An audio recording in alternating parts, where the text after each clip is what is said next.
ಇದು ಪ್ರತಿ 3 ವರ್ಷಕ್ಕೊಂದ್ಸರ್ತಿ ನಮ್ಮ ರಾಷ್ಟ್ರೀಯ ಮಹಾ ಅಧಿವೇಶನ ನಡೀತದೆ. ಅದೇ ರೀತಿಯೊಳಗೆ 25ನೇ ಮಹಾ ಅಧಿವೇಶನ ಇವತ್ತು ಚಂಡೀಗಢದಲ್ಲಿ ನಿನ್ನೆಯಿಂದ ಶುರುವಾಗಿದೆ. ನಿನ್ನೆ ನಮಗೆ ಬಹಿರಂಗ ಅಧಿವೇಶನ ಇತ್ತು. ಇವತ್ತು ಪ್ರತಿನಿಧಿಗಳ ಸಮಾವೇಶ ಶುರುವಾಗಿದೆ. ಇವತ್ತಿಂದ 25ರವರೆಗೂ ನಿರಂತರವಾಗಿ ನಮಗೆ ಸಮ್ಮೇಳನ ನಡೆದು ಇಡೀ ದೇಶದ ಚಿತ್ರಣವನ್ನು, ದೇಶದ ಸಮಗ್ರ ವಿಷಯದ ಬಗ್ಗೆ ಪ್ರಮುಖವಾಗಿ ನಮ್ಮ ದೇಶದಲ್ಲಿರ್ತಕ್ಕಂಥ ಏನು ಬಡವರಿದ್ದಾರೆ, ಕೂಲಿ ಕಾರ್ಮಿಕರಿದ್ದಾರೆ, ದಲಿತರಿದ್ದಾರೆ, ವಿಶೇಷವಾಗಿ ದುಡಿಯೋ ವರ್ಗ ಇದೆ. ಆ ದುಡಿಯೋ ವರ್ಗದ ಸಮಸ್ಯೆಗಳು ಏನಿದ್ದಾವೆ, ನಮ್ಮ ದೇಶದ ಪ್ರಜಾಪ್ರಭುತ್ವದ ಸಮಸ್ಯೆಗಳು ಏನಿದ್ದಾವೆ, ಅದರ ಪರಿಹಾರಗಳು ಏನು ಅಂತಕ್ಕಂಥ ಎಲ್ಲ ವಿಷಯಗಳನ್ನು ಸಮಗ್ರವಾಗಿ ಚರ್ಚೆ ಮಾಡಿ ನಾವು ಯಾವ ರೀತಿ ಅದಕ್ಕೆ ಪರಿಹಾರ ಕಂಡುಕೊಳ್ಬೇಕು, ಮುಂದಿನ 3 ವರ್ಷದಲ್ಲಿ ಯಾವ ರೀತಿ ಹೋರಾಟಗಳನ್ನು ರೂಪಿಸಬೇಕು ಅಂತಕ್ಕಂಥ ನಿರ್ಧಾರ ಆಗಲಿಕ್ಕೆ ಈ ಸಮ್ಮೇಳನ ನಡೀತಾ ಇದೆ. ಈ ಸಮ್ಮೇಳನದ ಈ ಎಲ್ಲ ವಿಷಯಗಳು ಚರ್ಚೆ ಆಗ್ತವೆ. ಸಿಪಿಐಗೆ ಕರ್ನಾಟಕ ರಾಜ್ಯದಲ್ಲಿ ಏನೋ ಸ್ಕೋಪ್ ಇದೆಯಾ? ಕರ್ನಾಟಕದಲ್ಲಿ ಖಂಡಿತವಾಗ್ಲೂ ಸಿಪಿಐಗೆ ಸ್ಕೋಪ್ ಇದೆ. ಯಾಕೆಂತ ಹೇಳಿದ್ರೆ ಹಿಂದಿನ ನಾವು ಇತಿಹಾಸವನ್ನು ನೋಡಿದರೆ ಕಮ್ಯುನಿಸ್ಟ್ ಪಾರ್ಟಿಯ 7 ಜನ MLAಗಳು ಅಲ್ಲಿ ಸಿಪಿಐದು ಕರ್ನಾಟಕದಲ್ಲಿದ್ದರು. ಈಗಲೂ ಕೂಡ ದೊಡ್ಡ ಪ್ರಮಾಣದ ಕಾರ್ಮಿಕ ಚಳವಳಿ ಇದೆ, ನಮ್ಮ ಅಂಗನವಾಡಿ ಚಳವಳಿ ಇದೆ, KSRTC ಚಳವಳಿ ಇದೆ, ಬೇರೆ ಬೇರೆ ಏನು ಕಾರ್ಮಿಕ ಸಂಘಟನೆಗಳಿದ್ದಾವೆ, ಕಾರ್ಮಿಕ ಸಂಘಟನೆಯ ದೊಡ್ಡ ಚಳವಳಿ ಇದೆ. ಆದರೆ ಅದನ್ನು ನಾವು ಓಟಾಗಿ ಪರಿವರ್ತನೆ ಮಾಡಲಿಕ್ಕೆ ಸಾಧ್ಯ ಆಗ್ತಾ ಇಲ್ಲ. ಇನ್ನು ಮುಂದಿನ ದಿವಸದೊಳಗೆ ನಾವು ಮುಂದಿನ ಚುನಾವಣೆಯ ಅಷ್ಟೊತ್ತಿಗೆ ನಾವು ಕನಿಷ್ಠ ಒಂದು 7 ಕ್ಷೇತ್ರದಲ್ಲಿ ನಾವು ಅದನ್ನು ಸುಧಾರಣೆ ಮಾಡಿಕೊಂಡು, ಏನು ಹಿಂದೆ ಒಂದು ಕಂಟೆಸ್ಟ್ ಮಾಡಿದ್ವಿ, ಆ ಒಂದು ಕ್ಷೇತ್ರವನ್ನು ಸುಧಾರಣೆ ಮಾಡ್ಕೊಳ್ಬೇಕು ಅಂತಕ್ಕಂಥ ನಿರ್ಧಾರ ಮಾಡಿದ್ವಿ. ಆ ನಿಟ್ಟಿನೊಳಗೆ ಸಿಪಿಐ ಕರ್ನಾಟಕ ರಾಜ್ಯ ಮಂಡಳಿ ಪ್ರಯತ್ನ ಮಾಡ್ತಾ ಇದೆ. ಸಿಪಿಐ ಪಾರ್ಟಿ ಮಹಿಳಾ ಅಥವಾ ಯುವಕಗಳಿಗೆ ಆಕರ್ಷಿತ ಮಾಡೋಕ್ಕೆ ಏನು ಎಜೆಂಡಾ ಮಾಡ್ತಾರೆ? ನಮ್ಮ ಕರ್ನಾಟಕದಲ್ಲಿ ಸಿಪಿಐ ಪಾರ್ಟಿ ಮಹಿಳೆಯರು ಮತ್ತು ಯುವಜನ ಮತ್ತು ಎಲ್ಲ ಸಂಘಟನೆಗಳು, ವಿವಿಧ ಸಂಘಟನೆಗಳಿಗೆ ಸಿಪಿಐ ಪಾರ್ಟಿ ಒಂದು ದೊಡ್ಡ ಬುನಾದಿ. ಅಂದರೆ ಸಿಪಿಐ ಪಾರ್ಟಿ ಕೂಡ ಎಲ್ಲದಕ್ಕೂ ಕೂಡ ರಕ್ಷಣೆ. ಇವತ್ತು ಮಹಿಳಾ ಸಂಘಟನೆಗಾಗಿರ್ಬೋದು, ಯುವಕರ ಸಂಘಟನೆ ಆಗಿರ್ಬೋದು, ಅಂಗನವಾಡಿ ಸಂಘಟನೆ, ಬಿಸಿ ಊಟ ಸಂಘಟನೆ ಮತ್ತು ದಲಿತ ಸಂಘಟನೆಗಳು ಕೂಡ ಇವತ್ತು ಕರ್ನಾಟಕ ರಾಜ್ಯದಲ್ಲಿ ಜಾಸ್ತಿಯಾಗಿ ಹೋರಾಟಗಳು ಮಾಡ್ತಿದ್ದವು. ತುಂಬ ಹೋರಾಟಗಳಾಗ್ತಾಯಿದೆ ಕರ್ನಾಟಕ ರಾಜ್ಯದಲ್ಲಿ, ತುಂಬ ಹೋರಾಟಗಳು. ಸಿಪಿಐ ಪಾರ್ಟಿ ಕೂಡ ಒಂದು ಹೋರಾಟ ಮಾಡ್ತಿದೆ. ಹಿಂದೆ ವಿವಿಧ ಕ್ಷೇತ್ರಗಳಲ್ಲಿ 3 ಕ್ಷೇತ್ರಗಳಲ್ಲಿ ಕಮ್ಯುನಿಸ್ಟ್ ಪಾರ್ಟಿ ಸ್ಪರ್ಧೆ ಮಾಡಿದ್ರು. ಅಲ್ಲಿ ಇಂಡಿಯಾ ಅಲಯನ್ಸ್ ಆಗಿರೋದ್ರಿಂದ ನಮಗೆ ಸ್ವಲ್ಪ ಓಟು ಕಡಿಮೆ ಆಯಿತು. ನಾವು ಇಂಡಿಯಾ ಒಕ್ಕೂಟದಲ್ಲಿ ಕಾಂಗ್ರೆಸ್ಸಿಗೆ ಸಪೋರ್ಟ್ ಮಾಡಿದ್ವಿ.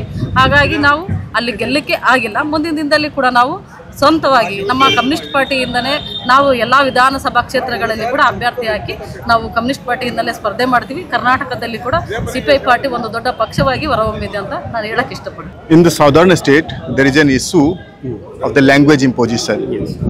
The people from Karnataka, Tamil Nadu, other states as well, not only the southern state, sometimes from Maharashtra and other part of the country as well, there has been a demand and there has been a protest against the imposition of Hindi. Karnataka has been an open society. They embrace people from all walks of life, all cultures, they welcome.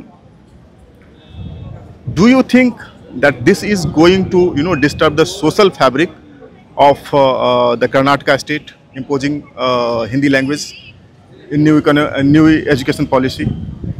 ಯಾವುದೇ ಒಂದು ಶಿಕ್ಷಣ ವ್ಯವಸ್ಥೆಯೊಳಗೆ ಯಾವುದೇ ಒಂದು ಭಾಷೆ ಹೇರಿಕೆ ಅದು ಸಮ್ಮತಿ ಮಾಡ್ತಕ್ಕಂಥದ್ದಲ್ಲ, ಅದು ಸಂವಿಧಾನ ವಿರೋಧಿಯಾಗಿದೆ ಅಂತ ನಾವು ತಿಳ್ಕೊಬೇಕು.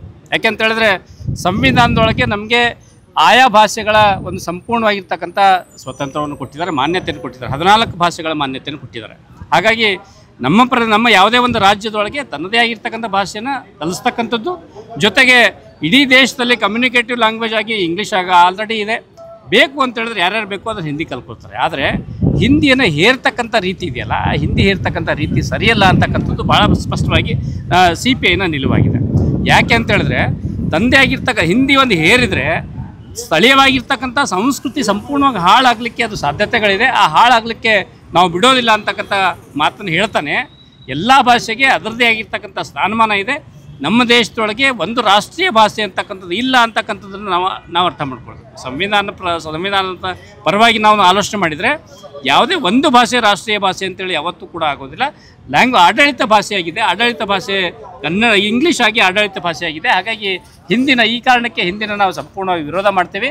ಹಿಂದಿ ಹೇರಿಕೆಯನ್ನು ವಿರೋಧ ಮಾಡ್ತೀವಿ, ಹಿಂದಿ ಭಾಷೆನಲ್ಲ. ಹಿಂದಿ ಭಾಷೆ ಕರ್ನಾಟಕದಲ್ಲಿ ಸಾಕಷ್ಟು ಜನ ಮಾತಾಡ್ತಾರೆ. ಬೆಂಗಳೂರು ಇಡೀ ದೇಶದಲ್ಲಿರ್ತಕ್ಕಂಥದ್ದಲ್ಲ, ವಿದೇಶಿ ಭಾಷೆಗಳು ಕೂಡ ಮಾತಾಡ್ತಕ್ಕಂಥ ಒಂದು ಸಿಟಿಯಾಗಿ ಬೆಂಗಳೂರು ಎಮರ್ಜ್ ಆಗಿದೆ. ಆದರೆ ಯಾವುದೇ ಒಂದು ಭಾಷೆ ಹೇರಿಕೆಯನ್ನು ನಾವು ವಿರೋಧ ಮಾಡ್ತೀವಿ, ಭಾಷೆನಲ್ಲ ಅಂತಕ್ಕಂಥದ್ದು ನಾವು ಸ್ಪಷ್ಟವಾಗಿ ಹೇಳಲಿಕ್ಕೆ ಇಷ್ಟಪಡ್ತೀವಿ. ನೀವು ಹಿಂದಿ ಮಾತಾಡ್ತೀರಾ? ಖಂಡಿತ ನಾನು ಹಿಂದಿನೂ ಮಾತಾಡ್ತೀನಿ, ತಮಿಳು ಮಾತಾಡ್ತೀನಿ, ತೆಲುಗು ಮಾತಾಡ್ತೀನಿ, ನನ್ನದೇ ಆಗಿರ್ತಕ್ಕಂಥ ಲ್ಯಾಂಗ್ವೇಜ್ ಲಂಬಾಣಿಯನ್ನು ಮಾತಾಡ್ತೀನಿ. ಆದರೆ ಎಲ್ಲ ಭಾಷೆನ ಪ್ರೀತಿ ಮಾಡ್ತೇನೆ, ಯಾವುದೇ ಭಾಷೆ ಹೇರಿಕೆಯನ್ನು ನಾನು ವಿರೋಧ ಮಾಡ್ತೀನಿ.